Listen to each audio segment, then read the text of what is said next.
Hello everyone, good morning all of you. आप सभी का स्वागत करती हूँ मैं एक बार फिर से English with Alisha ma'am YouTube channel पर।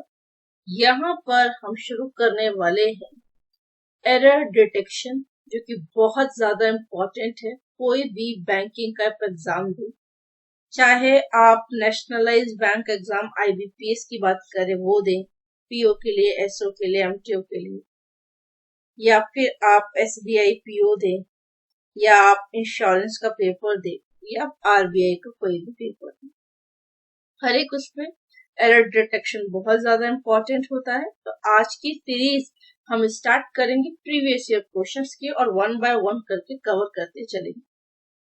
अगर आपने फर्स्ट टाइम इस चैनल पर आए हैं और आपने चैनल को सब्सक्राइब नहीं किया है, तो मेरी रिक्वेस्ट है आपसे कि आप चैनल को सब्सक्राइब कीजिएगा, प्रेस कीजिएगा बेल आइकन पे ऑल, ताकि आने वाली आपकी कोई भी क्लास मिस ना हो। टॉपिक है एरर डिटेक्शन, जो मैं सबसे पहले शुरू करने जा रही हूँ। और बैंकिंग स्पेशल सीरीज है, इसमें सिर्फ और सिर्फ बैंकिंग के ही क्वेश्चन होंगे। मगर ये जरूरी नहीं कि आप सिर्फ बैंकिंग की तैयारी कर रहे हैं तो आप देखें, बाकी कोई अदर एग्जाम की तैयारी कर रहे हैं तो उसके लिए भी बहुत यूजफुल है। तो ये मेरी फर्स्ट क्लास होने वाली है, और डेली शाम 7 बजे से 8 बजे तक मैं आपको पढ़ाऊंगी बैंकिंग स्पेशल की सीरीज में। काफी सारे टॉपिक्स हैं, बट स्टार्ट हम एरर डिटेक्शन से करने वाले हैं। तो आइए बिना देर के स्टार्ट करते हैं। तो हमारा पहला जो है मैं स्टार्ट करूंगी वो है आईबीपीएस के नेशनलाइज एग्जाम। नेशनल लेवल पे जितने भी आईबीपीएस के एग्जाम है, पीओ है, एमटी है, एसओ है, वो सारे एग्जाम में कवर करने वाली हूँ। और इसी हिसाब से पहले पूरा आईबीपीएस कंप्लीट करेंगे, फिर एसबीआई कंप्लीट करेंगे, आरबीआई कंप्लीट करेंगे, इंश्योरेंस के पेपर कंप्लीट करेंगे, राइट। तो सबसे पहले हम शुरू करेंगे इंडियन बैंक पीओ का एग्जाम। तो इंडियन बैंक पीओ में जो सवाल देखने को मिले, उन सवालों को हमें करना है। बहुत मजा आएगा आपको करके, ठीक है, और काफी कुछ आपको सीखने को मिलेगा। तो चले पहला हम डायरेक्शन पढ़ेंगे। तो डायरेक्शन कहती है क्वेश्चन नंबर 1 to 5 कि रीड ईच सेंटेंस, हर एक सेंटेंस को पढ़ो। Any to find, read each sentence, any to find out where there is any, है ना, ग्रामेटिकल एरर और idiomatic error in it. The error, if any, will be one part of the sentence. If there is no error, the answer is no error. Ignore error of punctuation if any.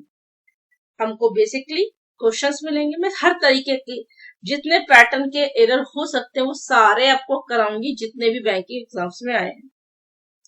तो चले पहला question हमारी screen पर है, लिखा है most people do not dash realize that medical emergency are slash nearly always be correctable slash if detected early और slash no error। बहुत आराम से पढ़िएगा और फिर मुझे बताइएगा क्या आंसर होगा। और एप्लीकेशन सबसे ज्यादा इंपॉर्टेंट है, तो मैं भर भर के प्रैक्टिस कराऊंगी, और इतनी ज्यादा प्रैक्टिस कराऊंगी कि आपको हर एक चीज समझ आएगी। ठीक है जी, कहीं पे भी डाउट हो, कोई परेशानी हो, आप उससे बिल्कुल पूछिएगा कमेंट सेक्शन में। और चीजें समझ आए तो बिल्कुल सब्सक्राइब कीजिएगा चैनल को भी, ताकि आपकी क्लासेस मिलती रहे और एक भी क्लास आपकी मिस ना हो।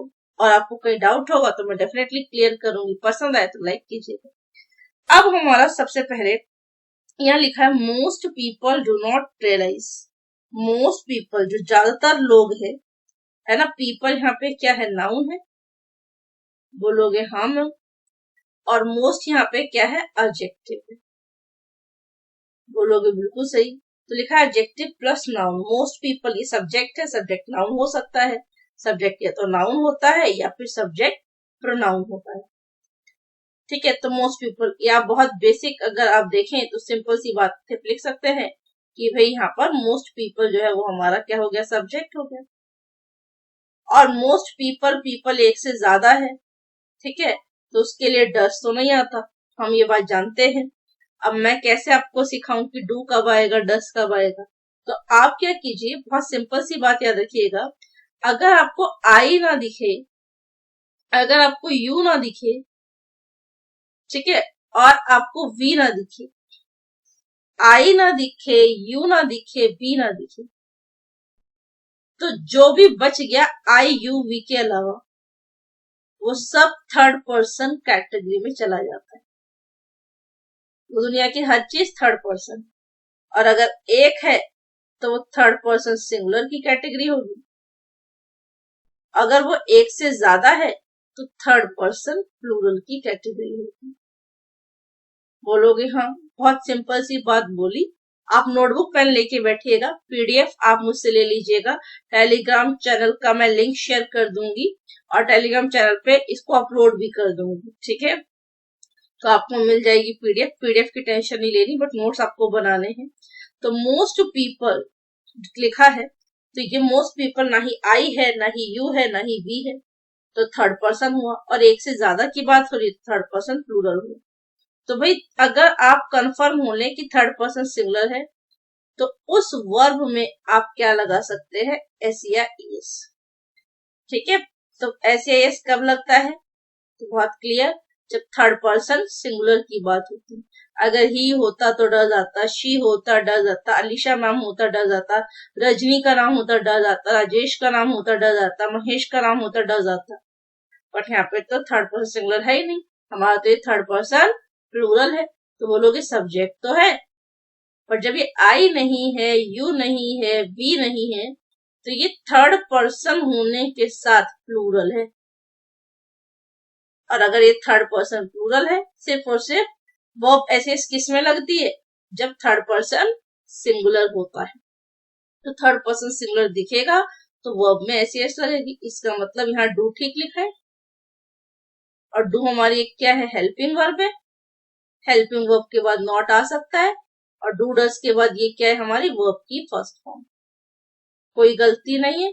फिर आगे दैट, यहाँ पे हमारी क्या है, कंजंक्शन है।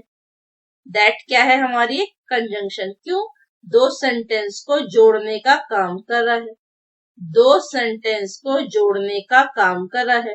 बोलोगे मैम आपको कैसे पता चला कि ये दो सेंटेंस जोड़ रहा है, मैं दिखाती हूँ आपको। आगे देखो लिखा है मेडिकल इमरजेंसीज, ये फिर से आपका सब्जेक्ट हुआ, और ये सब्जेक्ट फर्स्ट नहीं, सब्जेक्ट सेकेंड है। और ना ही आई है, ना ही यू है, ना ही वी है, तो ये मेडिकल इमरजेंसी थर्ड पर्सन हुआ। और एक से ज्यादा की बात हो रही है, बॉयज, गर्ल्स, टीचर, एक होती तो इमरजेंसी होती, एक से ज्यादा है तो इमरजेंसी, तो ये भी थर्ड पर्सन प्लूरल है। अगर ये थर्ड पर्सन प्लूरल है तो आप जानते हैं आई के लिए एम आता है और बाकी बचे इज या आर, तो इज में एस बैठेगा, वो आएगा नहीं, तो आर ठीक लिखा है। तो ये भी हमारा थर्ड पर्सन क्या हुआ, प्लूरल हुआ। बोलोगे हाँ मैम, तो आर यहाँ पे क्या है, हेल्पिंग वर्ब है। तो ज्यादातर जो लोग होते हैं वो रियलाइज नहीं करते कि, और यहाँ अगर कंजंक्शन है ना तो दो सेंटेंस को जोड़ रहा है।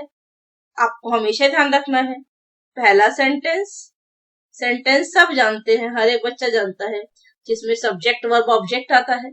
और यहाँ पर एक दूसरा सेंटेंस जिसमें सब्जेक्ट वर्ब ऑब्जेक्ट आता है, और ये पहला सेंटेंस, ये दूसरा सेंटेंस, इन दोनों को जोड़ने के लिए आता है हमारा कंजंक्शन, मतलब कनेक्टर, जो दो सेंटेंस को जोड़ रहा है। तो यहाँ भी दो सेंटेंस को जोड़ रहा है, और कंजंक्शन में दैट की हिंदी क्या आ रही, की आ रही है। अब ऐसे डिटेल में पढ़ोगे, पोस्टमार्टम करोगे, सब कुछ समझ आएगा। मैं आपके साथ डेली जुड़ूंगी शाम 7 बजे, तो अब 6:55 पे क्लास में आ जाइएगा। एक एक बात देखिएगा, चीजों को समझिएगा, डाउट पूछिएगा, आपके डाउट सारे क्लियर होंगे, ठीक है। तो अगर इस तरीके से आप प्रैक्टिस करेंगे तो आपको बहुत ज्यादा फायदा मिलेगा ही मिलेगा। और अगर बच्चे कहें कि मैम हमें तो बिल्कुल ही नहीं आता, बिल्कुल जीरो लेवल से सीखना है, तो जीरो लेवल से भी कैसे सीखेंगे हम, मैं आपको बता दूं। मंडे टू फ्राइडे तो हम ये प्रैक्टिस करेंगे ही, जो हम कर रहे हैं। और जिनको जीरो लेवल से सीखना है उनके लिए मैं क्लासेस स्टार्ट करूंगी सैटरडे संडे में। तो एवरी सैटरडे संडे मैं कोई टॉपिक बिल्कुल जीरो से पढ़ाऊंगी, डेमो दे दूंगी कि किस तरीके से पढ़ना है। चाहे तो आप पेड बैच भी ले सकते हैं, और चाहे तो आप उस तरीके से पढ़ सकते हैं, ठीक है। दूसरी चीज जो सबसे इम्पोर्टेंट है वो है, आपने अपनी खुद की नोटबुक निकाले, एक नोटबुक बनाए, रेगुलर मेरे साथ जुड़े, प्रॉपर नोट्स बनाए। नोट्स बनाने के बाद एक एक बात को रिवाइज करके आए, और नेक्स्ट क्लास में आने से पिछली वाली क्लास को रिवाइज कर ले जितना पढ़े।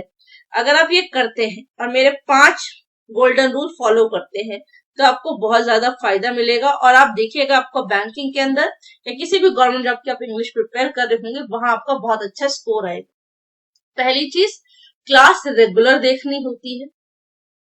दूसरी चीज, क्लास को बिना स्किप करे एक एक बात लिख के नोट्स बनाने होते हैं। मैं आपको पीडीएफ दे दूंगी, आप प्रिंट निकाल सकते हैं और फिर ये सारी बातें उस पर लिख सकते हैं। तीसरी चीज, पहले पेज से और अभी तक जितना पढ़ा उसको डेली रिवाइज करना है।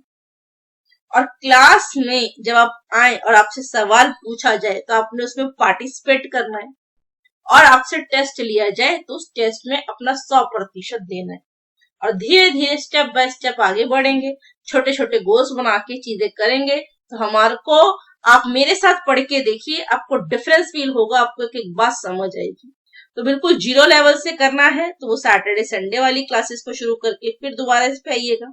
और अगर आपको थोड़ा बहुत बेस है तो यहाँ से आपको काफी फायदा मिलेगा। मैं हर एक बात बहुत डिटेल में आपको पढ़ाने वाली हूँ। तो लिखा है मोस्टली पीपल, जो most people do not realize that है ना, medical emergencies are nearly always be correctable if detected early. कि लोगों को, ज्यादातर जो लोग होते हैं वो रियलाइज नहीं कर पाते हैं कि जो मेडिकल इमरजेंसीज है nearly always be correctable if detected early, अगर वो से जल्दी पता चल जाए। इफ डिटेक्टेड अर्ली, अगर जल्दी पता चल जाए तो वो करेक्ट नहीं करेंगे। बीमारी को करेक्ट करते हो क्या, कोई गलती है क्या, बोलोगे नहीं, तो करेक्ट नहीं करेंगे बेटा।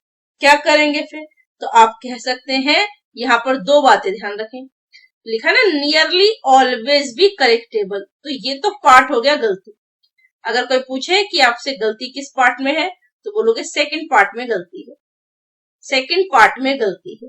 तो क्या हो सकता है यहाँ पर, या तो बोलो भाई कि यहाँ पर मैं दो बातें लिख लू, ठीक है। अब मैं, पहला स्टेप तो हो गया गलती निकालना, अब दूसरा स्टेप है, हालांकि मैं फ्रेज रिप्लेसमेंट कराऊंगी आपको, फ्रेज रिप्लेसमेंट में इंप्रूवमेंट करनी होती है, बैंकिंग के पेपर में आता है, बट ये स्पेशली बैंकिंग के सारे क्वेश्चन कराने का मकसद ये है कि आप बहुत अच्छे से अपने आप को प्रैक्टिस करके मजबूत कर पाए और धीरे धीरे करके आपकी इंग्लिश और स्ट्रांग हो पाए। तो यहाँ आप करेक्ट कर लोगे तो आपके लिए फ्रेज रिप्लेसमेंट वाले क्वेश्चन भी आसान हो जाएंगे। तो आप बोलेंगे नियरली ऑलवेज, बी भी हटेगा, करेक्टेबल भी हटेगा, और क्या लिख सकते हो, क्योरेबल। तो क्योरेबल क्या वर्ड होता है, अगर आपको नहीं पता तो मैं बता दूं, क्योरेबल मतलब होता है जिसका इलाज किया जा सकता है, दैट कैन बी क्योर्ड।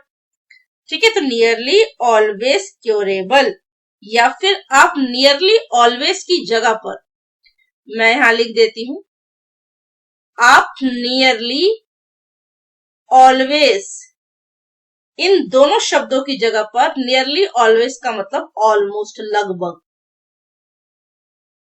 ठीक है, तो नियरली ऑलवेज की जगह ऑलमोस्ट भी लिख सकती हैं। तो आप ऐसे भी बोल सकती थी, ऑलमोस्ट क्योरेबल, ऑलमोस्ट क्योरेबल। बोलोगे हाँ मैम, अगर इस तरीके से पढ़ने लगोगे ना तो आपके मार्क्स जरूर आएंगे, क्योंकि आपको हर एक बात के बारे में पता होगा कि क्या चीज है। अब क्योरेबल, एक बात हमेशा ध्यान रखिएगा, क्योरेबल वर्ड के बारे में पढ़ा रही हूं, तो जिस वर्ड के लास्ट में ABLE आता है ना, जिस वर्ड के लास्ट में ABLE आता है ना, वो हमारा एडजेक्टिव होता है। ठीक है, क्योरेबल में प्रेफरेबल आता है ना, फेवरेबल आता है। ठीक है, तो जो भी आपके वर्ड चेंजेबल आता है वो क्या होते हैं, एडजेक्टिव, याद रखिएगा। तो क्योरेबल क्या है, एडजेक्टिव है। तो मैं इसका मीनिंग अगर लिखना चाहूं तो क्या लिखूंगी, दैट कैन बी क्योर्ड, जिसका इलाज किया जा सकता है, दैट कैन बी क्योर्ड, याद रहेगा, CURED। कहोगी हाँ मैम समझ आया, एक एक बार डिटेल्ड में आपने पढ़ाई, very good, may God bless you all. इसी तरीके से नोट्स बनाइए, हर एक बात लिखिए, तो जितनी इंपॉर्टेंट बातें होंगी वो सारी मैं आपकी कवर करती चलूंगी, सो दैट कि आप एक बेहतर तरीके से अपने आप को तैयारी करें। और ये मेरी पहली क्लास है, कमेंट सेक्शन में जरूर बताइएगा कि आपको ये क्लास कैसी लगी। क्वेश्चन नंबर सेकंड, पूरी क्लास देखिएगा लास्ट तक, एंड तक, एक एक बात। क्वेश्चन नंबर सेकंड, क्वेश्चन लिखने का समय बच जाएगा, मैं इसका आपको PDF भी प्रोवाइड कर दूंगी Telegram channel English with Alisha ma'am पे।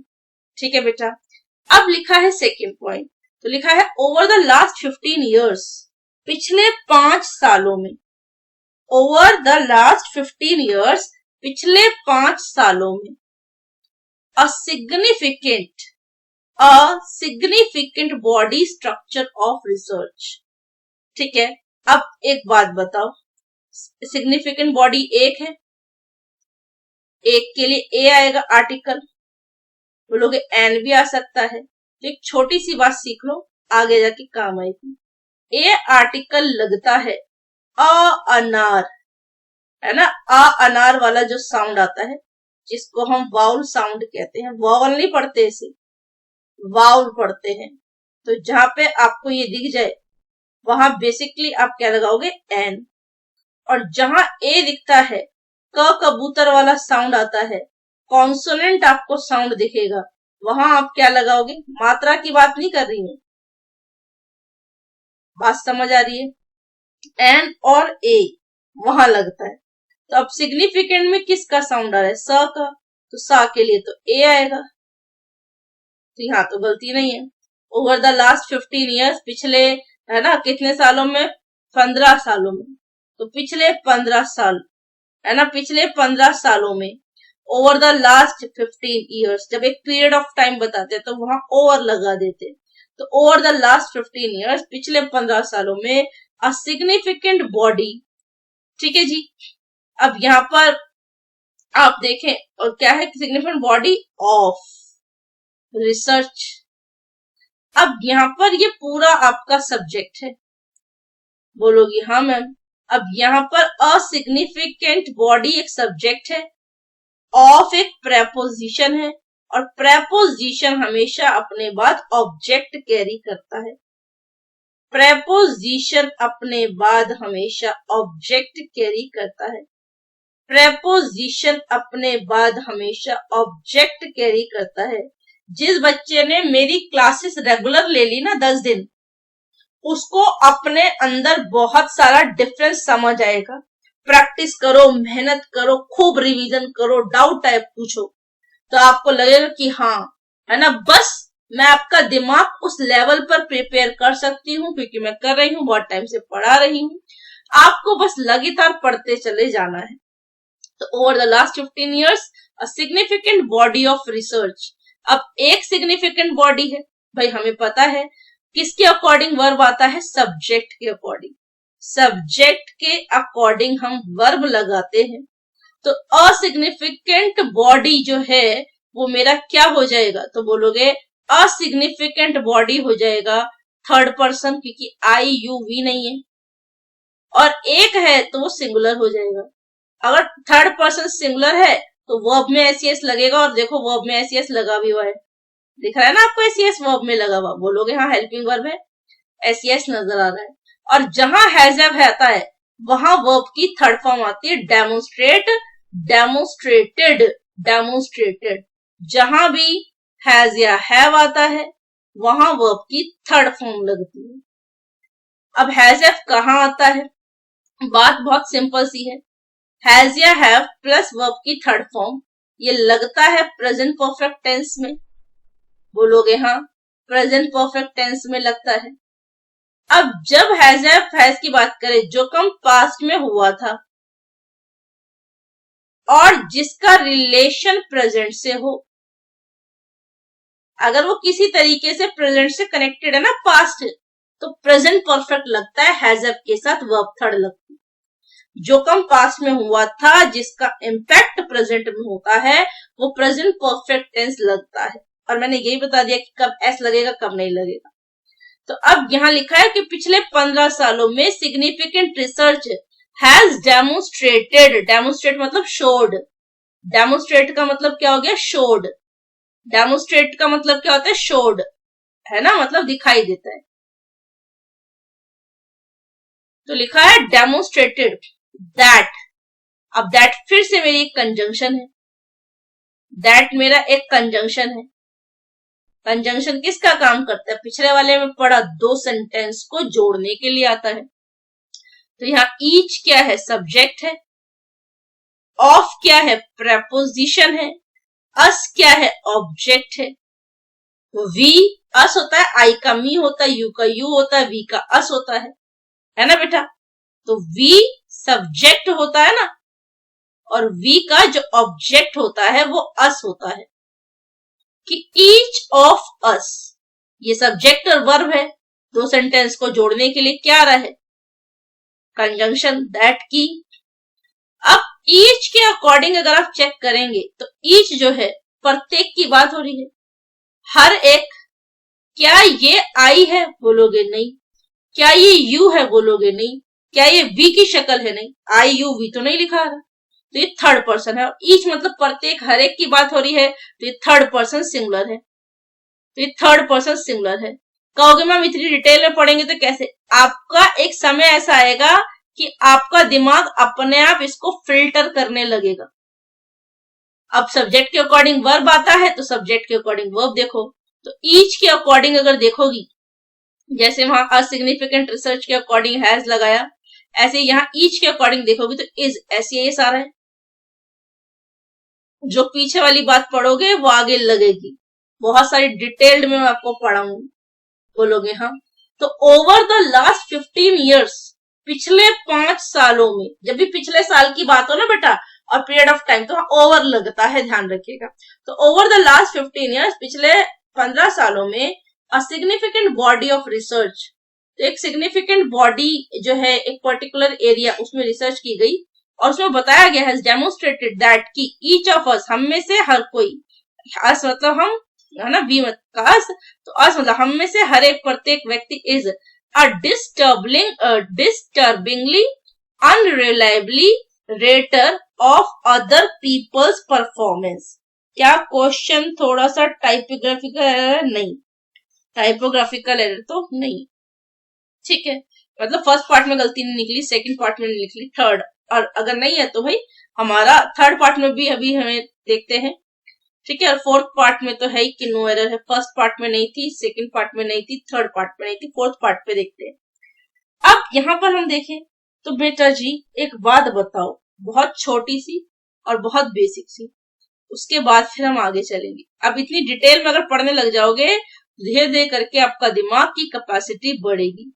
अब ए लगा है आर्टिकल, अभी थोड़ी देर पहले पढ़ा, साउंड लेंगे ना जिसके साथ बैठा होगा, यहाँ किसका साउंड लिया था, स का, तो यहाँ डी का ड के हिसाब से देखोगे तो ए ठीक लिखा है।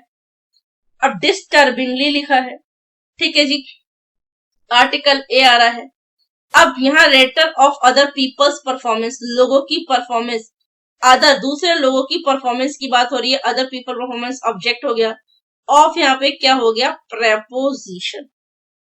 तो यहाँ गलती कहाँ होगी मैम, गलती कहाँ पे लगाएंगे, क्या दो एडवर्ब आ सकते हैं, एडवर्ब की क्वालिटी एडवर्ब, बोलोगे नहीं, बताता है बट यहाँ पर कैसे, क्योंकि हमको पता है एक नाउन बनेगा, एक एडजेक्टिव बनेगा, एक एडवर्ब बनेगा, तो क्या होना चाहिए था, तो आप बोलोगे यहाँ पर गलती होनी चाहिए, डिस्टर्बिंगली जो लिखा गया वर्ड है ना, डिस्टर्बिंगली, तो अनरिलायबली नहीं होना चाहिए, अनरिलायबल होगा, तो मतलब थर्ड पार्ट में एरर है, थर्ड पार्ट की फोर्थ पार्ट हो गया ना, ये लोग चौथे पार्ट में एरर है, बोलोगे हाँ मैम फोर्थ पार्ट में एरर है, इस हिसाब से तो पीछे वाला भी सही कर लो। तो ये फोर्थ पार्ट में एरर हुआ, फोर्थ पार्ट, क्योंकि ऐसे है ना, तो यहाँ जो सेकंड पार्ट नहीं था, थर्ड पार्ट था बेटा, थर्ड पार्ट था, ठीक है, थर्ड पार्ट की बात करेंगे तो यहाँ थर्ड पार्ट में एरर था, क्योंकि ये वाला हिस्सा जो है ना वो थर्ड पार्ट है, फिर ये हमारा फोर्थ, इस तरीके से, ठीक है, नियरली, क्योंकि फर्स्ट पार्ट मोस्ट पीपल वाला हो गया, second realise that medical evidence, third वाला, ठीक है। अब इसमें चेक करें, अगर इसके अंदर हम देखें तो मैंने बहुत डिटेलिंग में आपको पढ़ाया है, तो ए पार्ट में गलती नहीं है, बी पार्ट में गलती नहीं है। अब यहां पर क्या होगा भाई, तो अनरिलायबली नहीं होगा, अनरिलायबल होगा, तो अनरिलायबल, और एबल आपको पता है एडजेक्टिव होगा, तो आर्टिकल यहाँ पर एडवर्ब है और फिर उसके बाद एडजेक्टिव। तो आप शक्ल याद रखिएगा, शक्ल मैं आपको लिख भी देती हूँ, आर्टिकल जब भी दिखेगा ऐसी शक्ल में और एलवाई वाला वर्ड आ जाए जो कि एडवर्ब है, तो फिर वो साथ वाला क्या होगा, हमारा एडजेक्टिव। और देखो एबीएलई एबल होता है ना एडजेक्टिव, बोलोगे हम, अब इतनी डिटेल्ड में पढ़ोगे, है ना, नाउन प्रोनाउन एडजेक्टिव सब कुछ पढ़ो और डिटेल में ना पढ़ो तो क्या फायदा।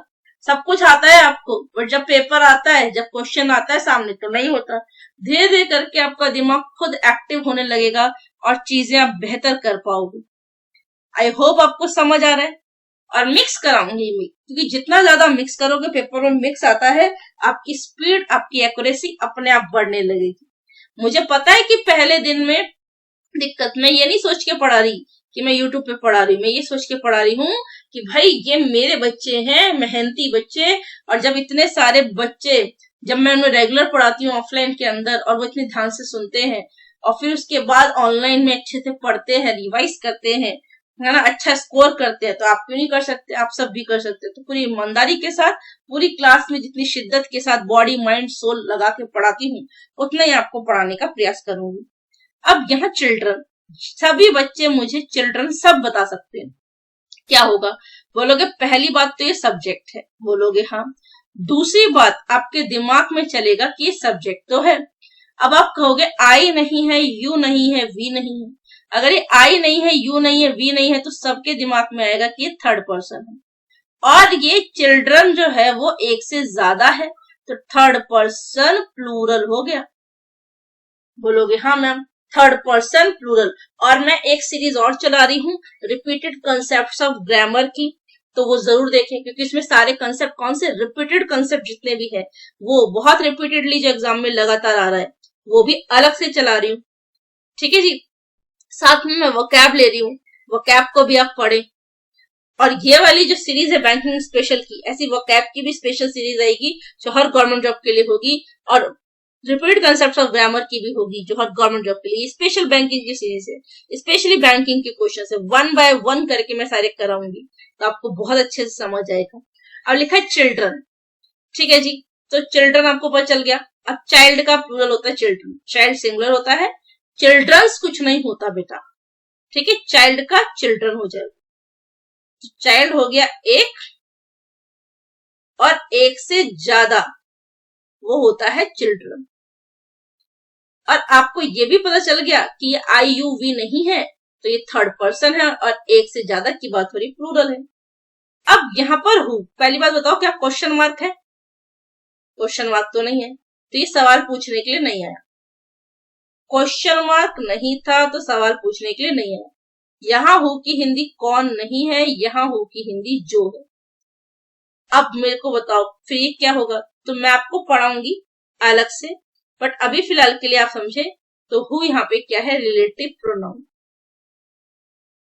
ज्यादा डिटेल में मत जाइएगा, मैं आपको खुद से, आपको उसको बढ़िया से पढ़ना है, तो आप रिपीटेड कंसेप्ट्स ऑफ ग्रामर की सीरीज में जाइएगा, और वहां पर आप इस टाइप को पढ़िएगा, और टाइप 1, टाइप 2, टाइप 3, टाइप 4 पूरी सीक्वेंस में पढ़ोगे, तो आपको रिलेटिव प्रोनाउन भी समझ आएगा, डिटेल्ड वाला। बात समझ आ रही है? देखो, प्रोनाउन क्या होता है, जो नाउन की जगह पर आता है, और रिलेटिव प्रोनाउन जो सब्जेक्ट के तुरंत बाद आ जाए। ठीक है, ये सब्जेक्ट और सब्जेक्ट के तुरंत बाद आ जाएगा रिलेटिव प्रोनाउन। बोलोगी हाँ मैम। अब ये हु है, तो इससे तो पता नहीं चलेगा कि सिंगुलर है या प्लूरल है, तो रिलेटिव प्रोनाउन सिंगुलर है प्लूरल है, उससे पहले सब्जेक्ट चेक कर लो। इसे आरपी बोल दो बेटा, बोलोगे हाँ।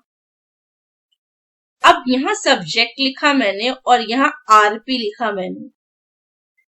अब मुझे ये चेक करना है कि ये सिंगुलर है, प्लूरल है, थर्ड पर्सन, तो इस डिपेंड करेगा इस सब्जेक्ट पे। ये सब्जेक्ट जैसा होगा वैसा ही काम करेगा, क्योंकि सब्जेक्ट जो है उसी के लिए तो यह है, रेफर्ड है।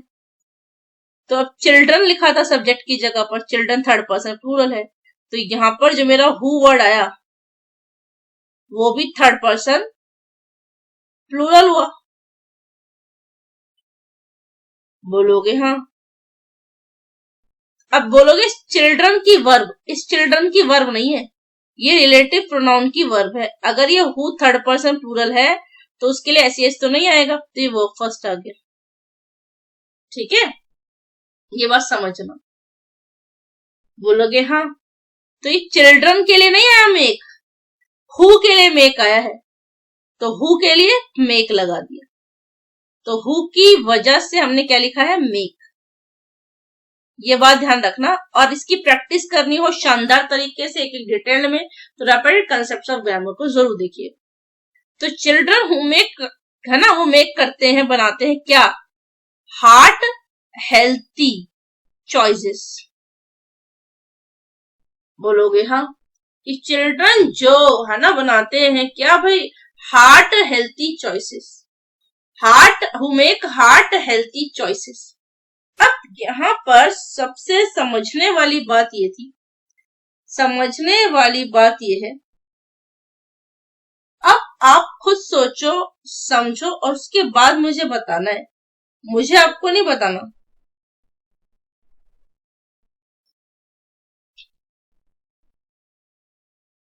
हमसे पढ़ेंगे, ध्यान से समझेंगे, सब्जेक्ट आपको समझ आया, बोलोगे हाँ मैम, कोई दिक्कत कोई परेशानी यहाँ तक हमें नहीं है।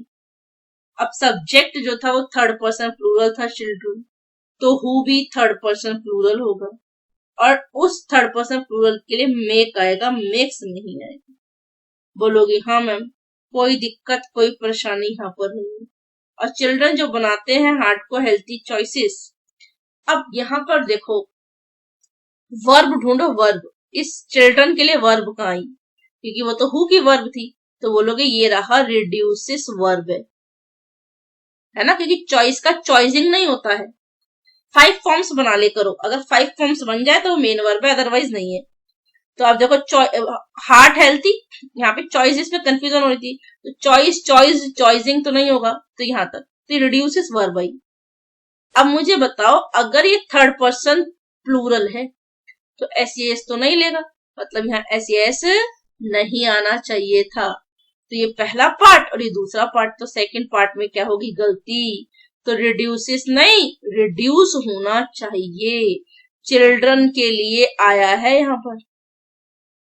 इससे कितने सारे सवाल बनते हैं। अभी एसबीआई का मेंस होने वाला है, आप देखें एसबीआई क्लर्क का नोटिफिकेशन आ चुका है, आपको फायदा होगा।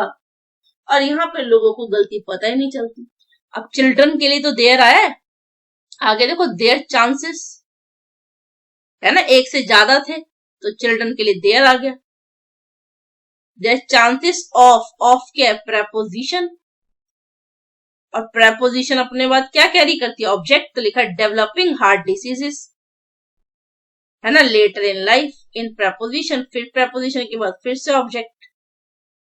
लेटर क्या होता है, बाद में, वो लेटर होता है बेटा, ये लेटर है, लेटर मतलब आफ्टर, बाद में। बात समझ आई? आई होप आपको चीजें क्लियर हुई होंगी। मैं आपको समझाने का प्रयास कर रही हूँ डिटेल्ड में, जितना हम जा सकते हैं डिटेल में, और मैंने जितने बातें बताई वो आपको आगे दिख भी रही होंगी, सवाल भी आ रहे हैं वहां से।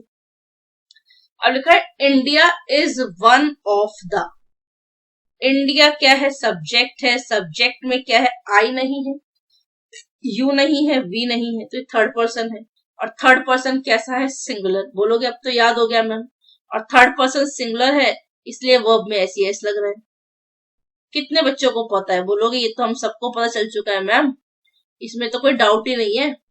अब लिखा है वन, है ना, वो वन कौन है, इंडिया इज, इस वन के बारे में बता रहा है कि वो इंडिया है। वन कौन है, एक कौन है, इंडिया है।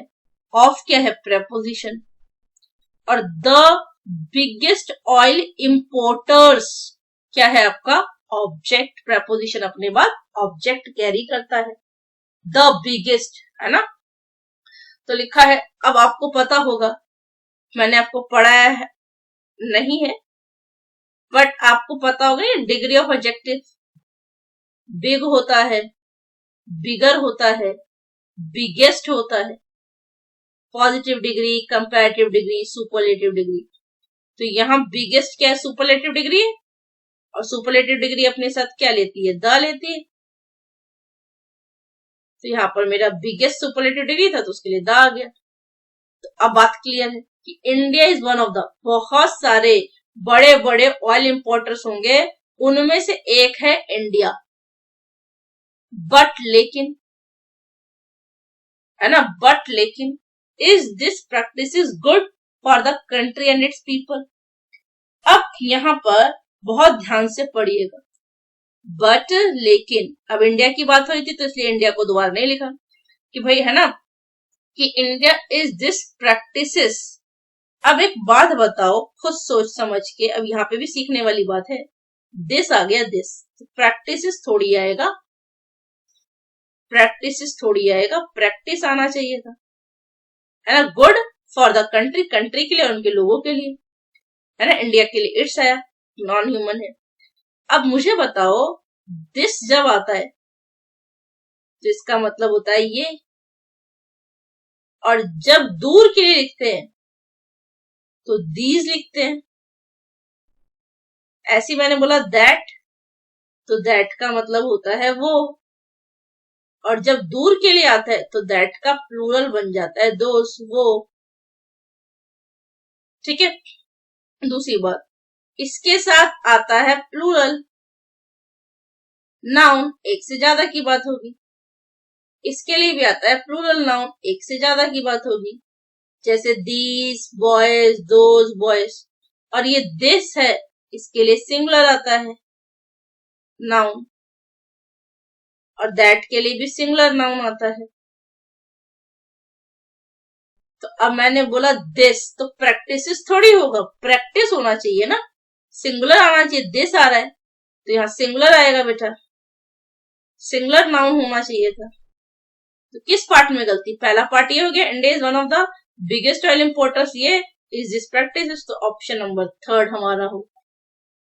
अब ऐसे अगर प्रैक्टिस करोगे तो धीरे धीरे करके आपका दिमाग डेवलप्ड होगा, ये सारी बातें एक समय ऐसा आएगा कि आप बहुत अच्छे से कर पाओगे, और फिर आप मुझे आके कहोगे कि हाँ मैम फर्क तो है, पर थोड़ी शुरू में मेहनत करनी पड़ेगी, मेहनत करेंगे तभी रिजल्ट भी बढ़िया मिलेंगे। अब लिखा है द इंटरनेट प्रोजेक्ट। अब जैसे कहोगे मैम ये बात तो आप बिल्कुल सीख गए आज की क्लास में कि द इंटरनेट प्रोजेक्ट यहाँ पे एक सब्जेक्ट है, और ये मेरा आई नहीं है, यू नहीं है, वी नहीं है, तो ये थर्ड पर्सन है, और एक है प्रोजेक्ट तो थर्ड पर्सन सिंगुलर। और अगर ये थर्ड पर्सन सिंगुलर है तो वर्ब में एस लगेगा, और यहाँ पर वर्ब में एस लग भी रहा है फर्स्ट पार्ट में, तो कोई गलती नजर नहीं आ रही। अब लिखा है the internet project envisages the use of high altitude balloons, है ना। क्या लिखा है, high altitude balloons to providing affordable internet, कि वो अफोर्डेबल इंटरनेट प्रोवाइड करते हैं टू अराउंड 5 बिलियन पीपल, है ना, 5 बिलियन पीपल को, who currently have no access, जिनके पास खुद का करंटली क्या नहीं है, एक्सेस नहीं है। ठीक है जी, अब हमें बात समझ आ रही है। अब इनमेसेजेस का मतलब क्या होता है, बहुत सारे लोगों को नहीं पता, तो यहाँ पर हम लिखेंगे इनवेसेज। ठीक है जी, तो यहाँ पर इसका मतलब होता है, वर्ब है ना, टू थिंक ऑफ समथिंग, कुछ ऐसा सोचना, as being possible, as being possible in the future, जो फ्यूचर में क्या हो, पॉसिबल हो, 5 बिलियन लोगों तक, है ना, अफोर्डेबल इंटरनेट प्रोवाइड करना 5 बिलियन पीपल तक, है ना। यही तो बोला, अफोर्डेबल इंटरनेट प्रोवाइड करना किसको, अराउंड 5 बिलियन पीपल ग्लोबली, विश्व में, who currently have no access, जिनके पास अभी करंटली एक्सेस नहीं है। ये टाइपिंग है, ये ऐसे नहीं करंटली एक साथ लिखा होगा। ठीक है, तो अब मुझे बताओ क्या गलती होगी, बोलोगे मैम हम जानते हैं 2 प्लस वर्ब की फर्स्ट फॉर्म आएगी, तो यहाँ प्रोवाइडिंग नहीं, प्रोवाइड होना चाहिए था, तो पार्ट सेकंड में क्या होगी, गलती होगी। बोलोगे हाँ मैम समझ है। तो मैंने 5 क्वेश्चन कराए, अच्छे क्वेश्चन फिल्टर्ड करा रही हूं, और मैंने जैसे कि कहा कि मैं अभी जो सीरीज पहले हम करेंगे, पहले सारे के सारे IBPS के पेपर करा लूं, प्रीलिम्स मेंस दोनों कंप्लीटली, उसके बाद फिर मैं एसबीआई कराऊंगी, फिर है ना, ये कंप्लीट जैसे कि हम बहुत अच्छे से कर लेंगे तो उसके बाद फिर हम एसबीआई पीओ पे आएंगे। पीओ वाला करने के बाद आरबीआई नाबार्ड वो करेंगे, फिर इंश्योरेंस करेंगे। तो सारे क्वेश्चंस फिल्टर्ड कर लोगे तो तैयारी आपकी बढ़िया से हो जाएगी। और सबसे पहले मैंने इंडियन बैंक पीओ का पेपर, कोई कलर नहीं, सीधा इंडियन बैंक पीओ का पेपर है। तो आप फर्क देख रहे हैं, और फर्क दिखेगा डिफरेंस। अगला भी लेंगे हम bank of Baroda junior management grade scale 1 exam. बस मैं ज्यादा क्वेश्चन लगा ही नहीं रही, मात्र 20 क्वेश्चन। और अगर आपको सच में, देखो मैं वो कंटेंट देना चाहती हूँ जो हमारे एग्जाम की रिक्वायरमेंट है, जहां पे हमें दिक्कत होती है, परेशानी होती है। इस सीरीज को अगर आप कंप्लीट करेंगे प्रॉपर, है ना, एरर की सीरीज पहले कंप्लीट करेंगे, ठीक है, वोकैब की सीरीज में रेगुलर लगाऊंगी ही, आपका रिपीट कंसेप्ट ऑफ ग्रामर भी लगाऊंगी। जिसको बिल्कुल जीरो लेवल पढ़ना है ना, वो अपना सैटरडे संडे करके क्लासेस को डेमो के रूप में ले सकता है। उसको समझ आ जाएगा कि हाँ यार, जीरो लेवल इस तरीके से पढ़ना है, मेरी मैम के साथ कोऑर्डिनेशन बन रहा है। ठीक है जी। तो यहाँ पे अब हम चलते हैं bank of Baroda junior management JM और ग्रेड स्केल 1 एग्जाम। यहाँ पर भी वही है कि 6 से 15 क्वेश्चन, मैंने 10 क्वेश्चन लिए हैं। Read each sentence any to find out whether there is any grammatical error or idiomatic error in it. The error, if any, will be in part of the sentence. If there is no error, the answer is no error. Ignore error punctuation if any. तो question number 6 की अगर मैं बात करूं तो question number 6 आपके सामने है। इन द करंट ईयर की बात हो रही है, तो इन यहाँ पे मेरी प्रेपोजिशन हो गई, और द करंट ईयर की बात करें तो ये हमारा ऑब्जेक्ट हो गया। इन द करंट ईयर की बात करें, है ना, करंट ईयर में है स्मॉल लैंडर्स।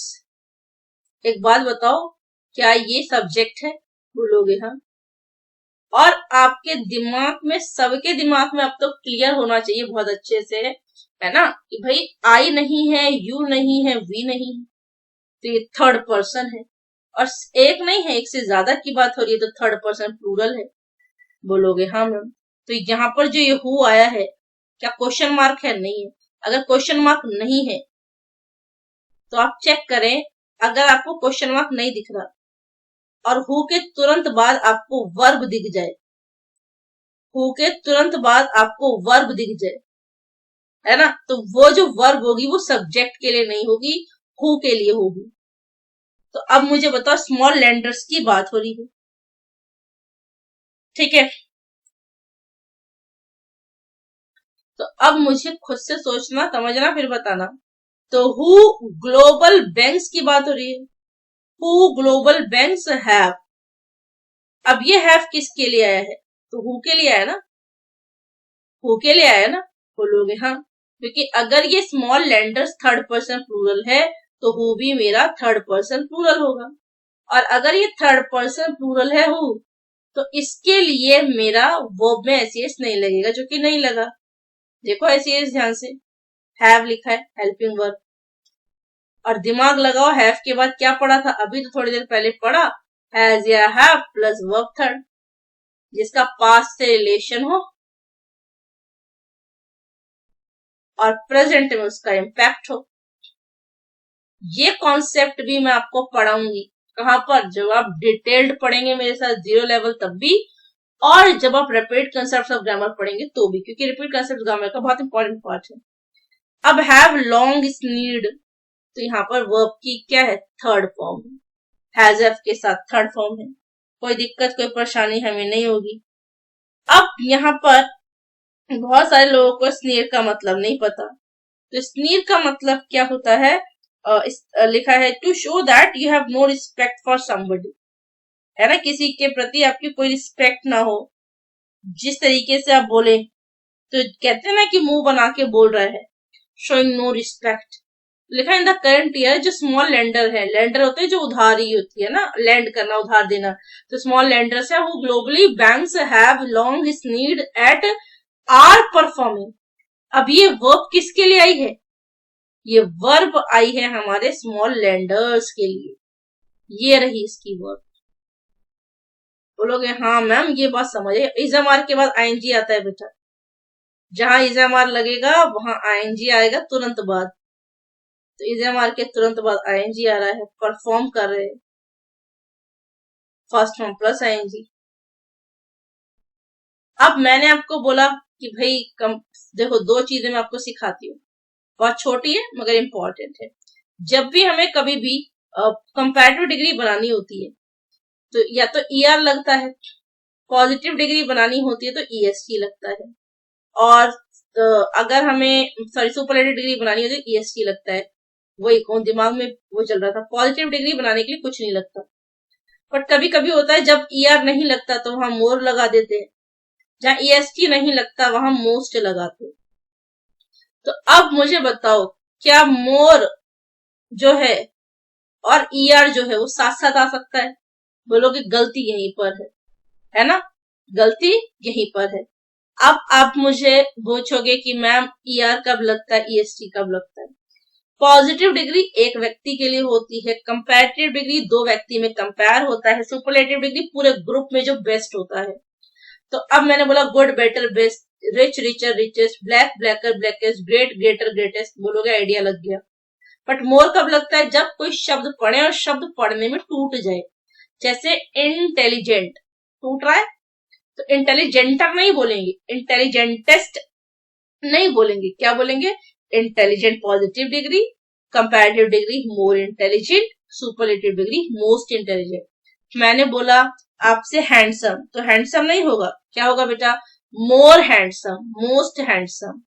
बात समझ आ रही है? बोलोगे हाँ, कोई दिक्कत कोई परेशानी यहां तक नहीं है। तो यहाँ दोनों, ये भी कंपैरेटिव डिग्री ये भी कंपैरेटिव डिग्री, क्या दो कंपैरेटिव डिग्री एक साथ आ सकती है? बोलोगे नहीं आ सकती।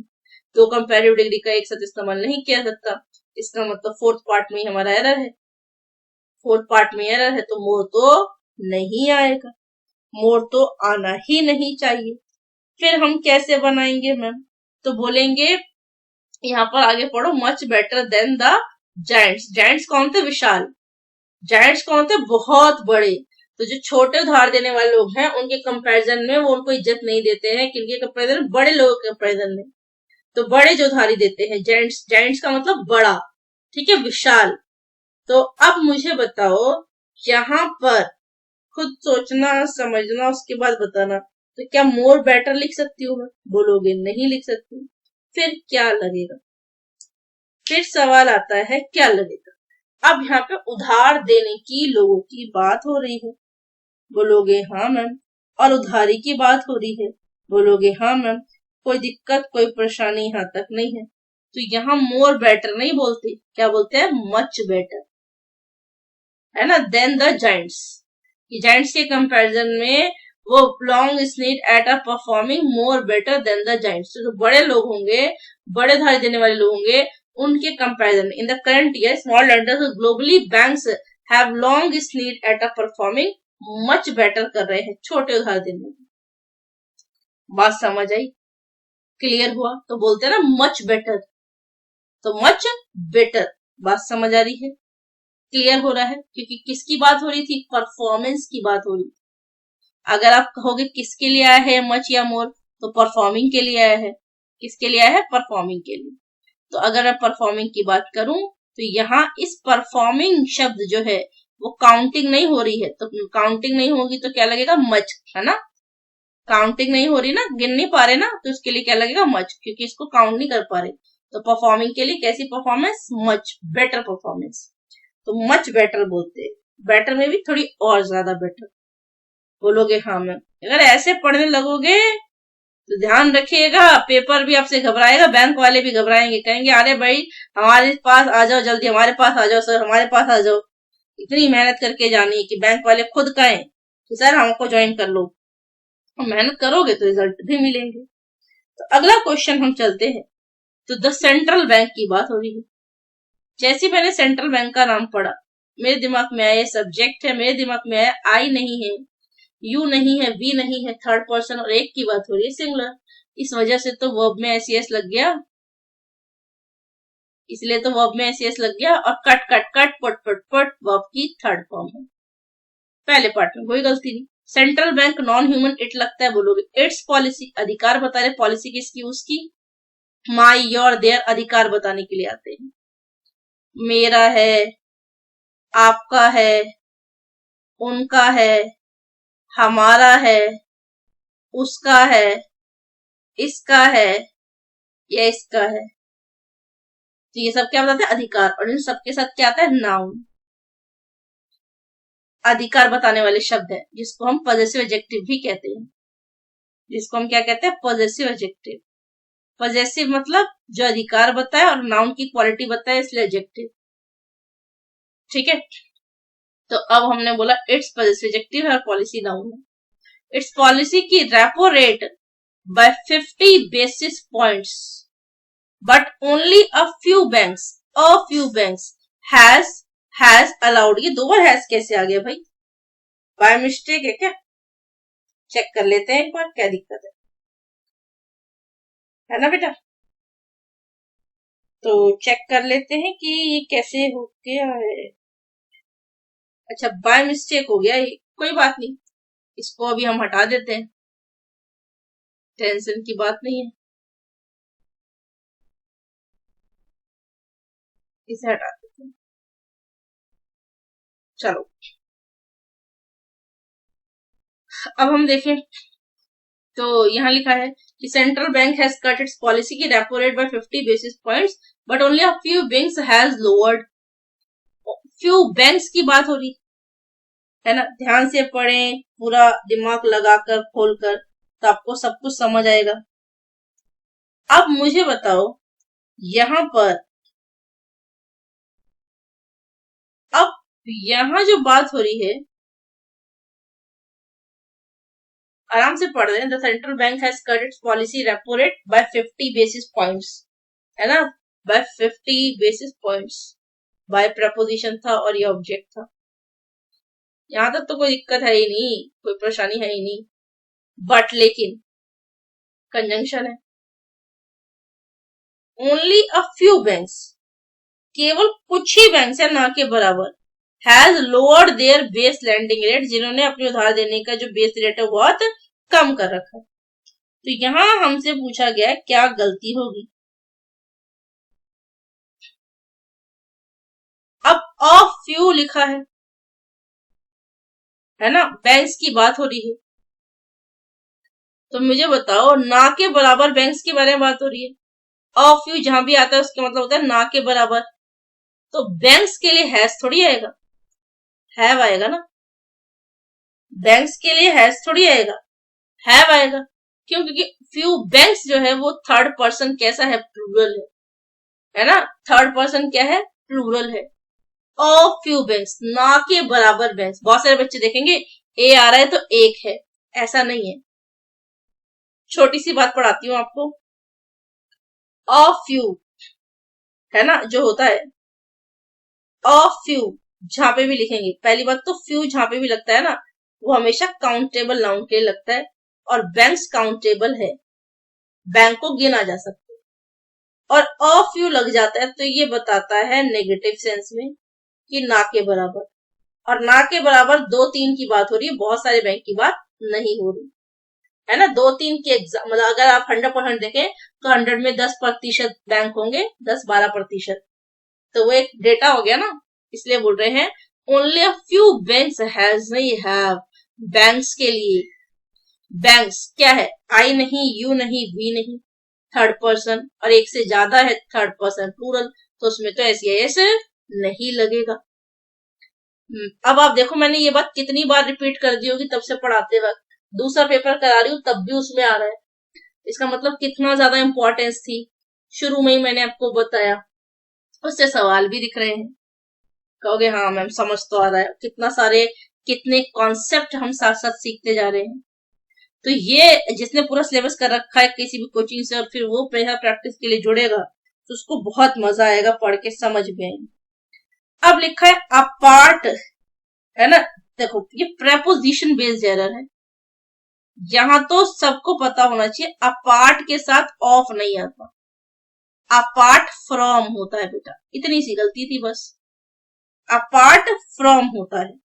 अब अपार्ट फ्रॉम का मतलब क्या होता है? अपार्ट फ्रॉम का मतलब क्या होता है? के अलावा।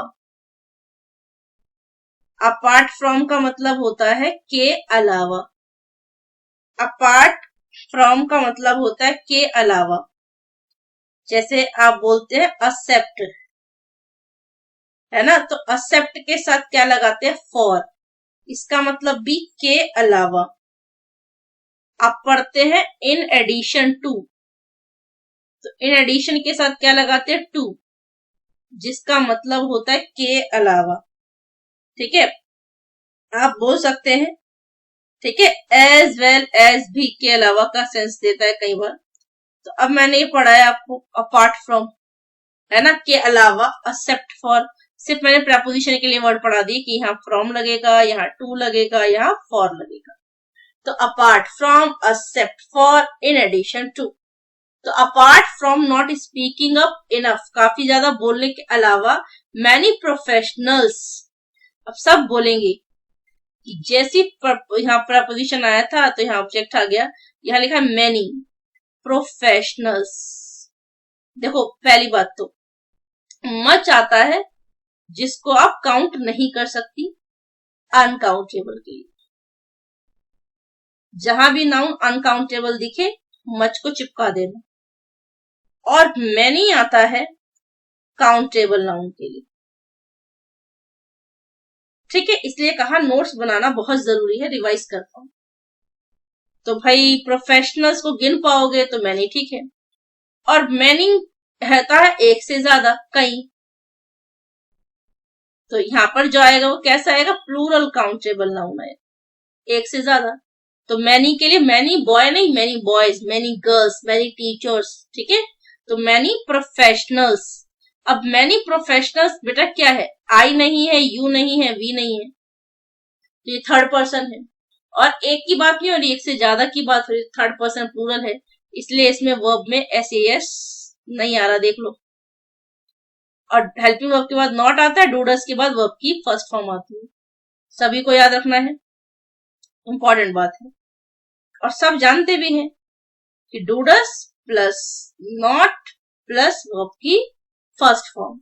तो थिंक आगे about how asking different types of question can lead to different outcomes, कि अलग अलग तरीके के सवाल पूछे गए, अलग अलग तरीके के आउटकम्स देते हैं, रिजल्ट देते हैं। आउटकम्स का मतलब क्या होता है, रिजल्ट होता है। तो किस पार्ट में गलती हो गई, तो आप सभी बोलेंगे कि फर्स्ट पार्ट में गलती है। समझ आ रही है बात? आई होप कि आपको समझ आ रही हो। मैंने एक एक चीज डिटेल में पढ़ाने की कोशिश की है, सिखाने की कोशिश की है। तो क्वेश्चन नंबर 9 की तरफ हम मूव ऑन करते हैं। तो विद क्या है, प्रेपोजिशन है ना। अगर इस तरीके से आप मेरे साथ जुड़ेंगे तो मैं फिल्टर्ड क्वेश्चन पढ़ाऊंगी, पूरी मेहनत करूंगी, और आप मुझे बताइएगा कि आपको कितने बेहतर तरीके से समझ आ रहा है, नहीं आ रहा। विद प्रोपोजिशन है, एक्सेप्ट अभी पढ़ा आपने के अलावा, तो लिखा है with the exception of, with the exception, तो प्रेपोजिशन अपने बाद ऑब्जेक्ट ले रहा है ना, कि उस एक्सेप्शन के साथ, उस अपवाद के साथ। ऑफ फिर से प्रेपोजिशन है, प्रेपोजिशन के बाद म्यूजिक आपका ऑब्जेक्ट हो गया। नो अदर इंडस्ट्री, कॉमा लग के सेंटेंस दूसरा आ गया, तो नो अदर इंडस्ट्री, कोई भी इंडस्ट्री नहीं, तो ये क्या है, मेरा सब्जेक्ट है। जैसे आपने ये बोला सब्जेक्ट है, तो आपके दिमाग में घंटी बजेगी कि ना ही ये आई है, ना ही ये यू है, ना ही ये वी है, तो ये थर्ड पर्सन है। और एक से ज्यादा की बात हो रही है तो थर्ड पर्सन प्लूरल, और एक की बात हो तो थर्ड पर्सन सिंगुलर। एक इंडस्ट्री है, थर्ड पर्सन सिंगुलर है, इसी वजह से यहाँ वर्ब में एस या ईएस लग रहा है। और हैज के बाद वर्ब थर्ड आता है, ये बात हमने सीखी थी पीछे, नोट्स में पढ़ी है। हैज एम्ब्रेस्ड, क्या एम्ब्रेस किया, globalisation. as keenly as keenly as the banking industry, कीन होता है क्यूरियोसिटी, है ना, कीनली, तो क्यूरियोसिटी से, जागरूकता से। बोलोगे हाँ मैम, कोई दिक्कत, कोई परेशानी नहीं है। तो कीनली क्या होता है, एक एडवर्ब है ना। कीन क्या होता है, क्यूरियस, तो एज लिखा है यहाँ पे, तो कीन, एस का पेयर एस के साथ है यहाँ पॉजिटिव डिग्री में, तो कीन मतलब होता है क्यूरियस। ठीक है, जिसमें ईगर हो, जिसमें उत्सुकता हो जानने की। ठीक है, तो ये क्या है, हमारा एडजेक्टिव है। और अगर एडवर्ब बनाना हो तो क्या बोलोगे, कीनली, ईगरली। ठीक है, बोलोगे हाँ उत्सुकता, जिज्ञासा, वो क्या मैं पढ़ाऊंगी बट काफी सारी वर्ड्स काफी सारी चीजें आती हैं। तो यहाँ पे कोई गलती नजर तो नहीं आ रही, तो इसका मतलब नो एरर आंसर है। देख लो मैंने कितने बेहतर तरीके से आपको पढ़ाया है कि आप नो एरर भी बता पा रहे हैं। चलो आगे चलते हैं। क्वेश्चन नंबर 10 की बात करें, और चलो क्वेश्चन नंबर 9 में एक चीज और सीख लो। लिखा है ना विद द असेप्शन ऑफ, है ना, वैसे तो आपको कोई गलती नजर नहीं आई, तो विद द असेप्शन ऑफ एक तरीके का आप ऐसे समझ सकते हैं कि एक ईडियम भी है। हालांकि मैंने आपको इस तरीके से पढ़ा है कि आप ईडियम नहीं भी पढ़ा हो तो भी आपका आंसर आ जाए। With the exception of, with the exception of, इसका मतलब क्या होता है, एक्सेप्ट के अलावा, मतलब नॉट इंक्लूडिंग, उसको छोड़कर। ठीक है, चले आगे। क्वेश्चन नंबर 10 की बात करें तो लिखा है द बैंकर्स स्ट्रिंजेंट, है ना, ऑन बोर्डिंग प्रोसेस। ठीक है जी, क्या लिखा है, the banks stringent on boarding process for new executives ensures that they understand from other leaders what it takes to succeed। ठीक है जी, तो पहला मेरे दिमाग में आता है कि stringent वर्ड होता क्या है, तो सबको लिखना चाहिए stringent के बारे में। तो stringent क्या होता है बेसिकली, ठीक है, एक तरीके का एडजेक्टिव है ना। तो यहाँ पर stringent में स्ट्री बैठा है, स्ट्री मतलब स्ट्रिक्ट, और स्ट्रिक्ट में भी कैसा, जो जेंट्स होते हैं, है ना, वो बहुत ज्यादा स्ट्रिक्ट होते हैं। तो जेंटलमैन ज्यादा स्ट्रिक्ट होते हैं फीमेल के कंपैरिजन में, तो वेरी स्ट्रिक्ट, है ना, कोई लॉ कोई रूल आप प्रोसीड कर रहे हैं, फॉलो कर रहे हैं। तो बैंक्स के जो स्ट्रिंजेंट है ना, ऑन बोर्डिंग प्रोसेस के लिए वो बहुत ज्यादा क्या है, वेरी स्ट्रिक्ट है। फॉर, अब देखो यहाँ पे द बैंक्स स्ट्रिंजेंट, स्ट्रिंजेंट किसके, बैंक के, है ना, ऑन बोर्डिंग प्रोसेस, ये पूरा सब्जेक्ट है हमारा। फॉर क्या है, हमारी प्रपोजिशन है। प्रपोजिशन अपने बाद क्या लेता है, ऑब्जेक्ट लेता है, न्यू एग्जीक्यूटिव्स। तो अब बैंक्स स्ट्रिंजेंट की बात हो रही थी, बोलोगे हाँ मैम, है ना, ऑन बोर्ड एक एडजेक्टिव है, ऑन बोर्डिंग जो लिखते हैं। तो the banks stringent on boarding process, है ना, द स्ट्रिंजेंट, स्ट्रिंजेंट की जो बैंक है, स्ट्रिंजेंट है, on boarding process, process noun हो गया, तो यहाँ ऑन बोर्डिंग हमारा क्या एडजेक्टिव है, पूरा कंप्लीट सब्जेक्ट है।